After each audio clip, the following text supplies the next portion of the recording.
So let's bring on Simon. Hello, Simon. Good morning, Lewis. How are you? I'm great, thanks. Yourself? Yeah, grand, thank you. Now, Simon, you were part of the Boomtown Rats who had a stream of hits. But one thing I did want to know, where did the name Boomtown Rats come from? Okay, well, we started in, 1975, would you believe? And there was a book around at the time called Bound for Glory by Woody Guthrie.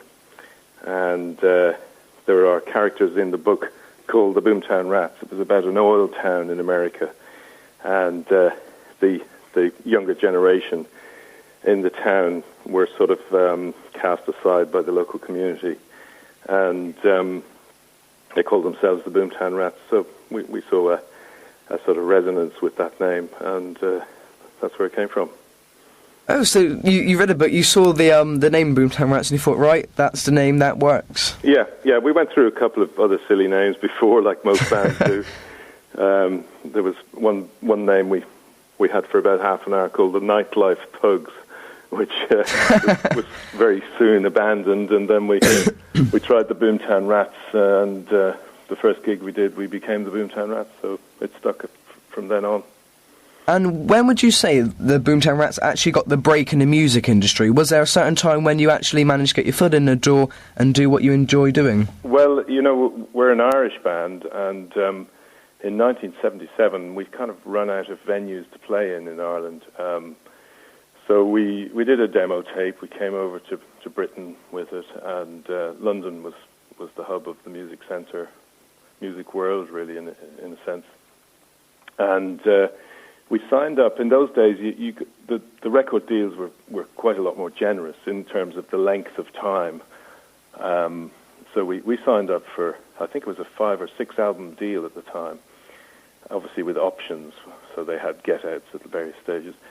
But to cut to the case was that we released the first single that we released was called "Looking After Number One" in 1977, and that went into the top 20. So there we were, kick-started off, and every single that we released after that went higher and higher until our first number one, which was called "Rat Trap," and then that was followed by another subsequent number one called "I Don't Like Mondays."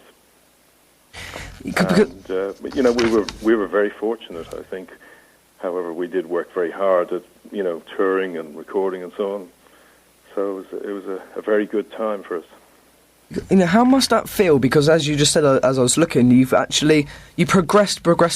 So you went from one, then you had a number one with Rat Trap. Then following that, in 1979, you had "I Don't Like Mondays," which has become an iconic song. So that must be work you're extremely proud of. Well, absolutely. I mean, and also in terms of sales, "I Don't Like Mondays" sold 1 million copies in the UK alone, which is extraordinary, even by those standards. Then, to have a number one of that magnitude, it was number one for 4 weeks, and very proud indeed. It was also number one in quite a number of other countries around the world. Europe, Australia, Canada. We were very popular as well. Never that popular in America. Even though we toured there, it just didn't seem to sit with the American palate for some reason or another. But, you're grateful for whatever you can get, really. And, the band, now do you still work with someone called Gary Roberts from the band, and you still work together as, is that the Rats? That's right. Well, Gary and I hadn't played these songs for, must be over 20 years, and we put our heads together a couple of years ago and thought, wouldn't it be great to put a band together and do all of the early Boomtown Rats stuff, which as you progress as a band, you sort of want to move on, you want to try out different material, different styles, and where we ended up was quite different to where we started off in terms of our musical style. So we listened back to the first and second albums, and we thought, that wouldn't it be great to actually go out and play this stuff again? And so that's what we've done, and we have a 4-piece band, 2 guitars, bass and drums. So it's fairly basic. When the original band was going, we used to add in horn sections, and we had keyboards and so on. So it was a more polished sound. Whereas this band is sort of stripping it right back and more rootsy, really, for what the band used to sound like.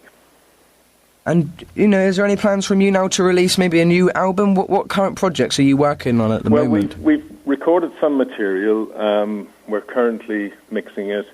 We're going to decide how we want to release it. Some of them are new versions of the older songs. We have some new material.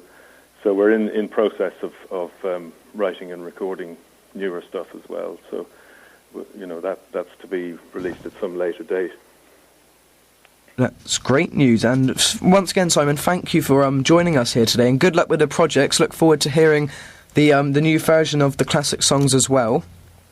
Well, thanks very much, Lewis. And could I just mention before I go, the band that I've just mentioned, we're playing in the Tivoli Theatre in Wimborne on next Friday, this day week, and on Saturday, which is the 22nd, we're playing in the Palladium Club in Bideford. So if anybody'd like to come along, they can see us playing there.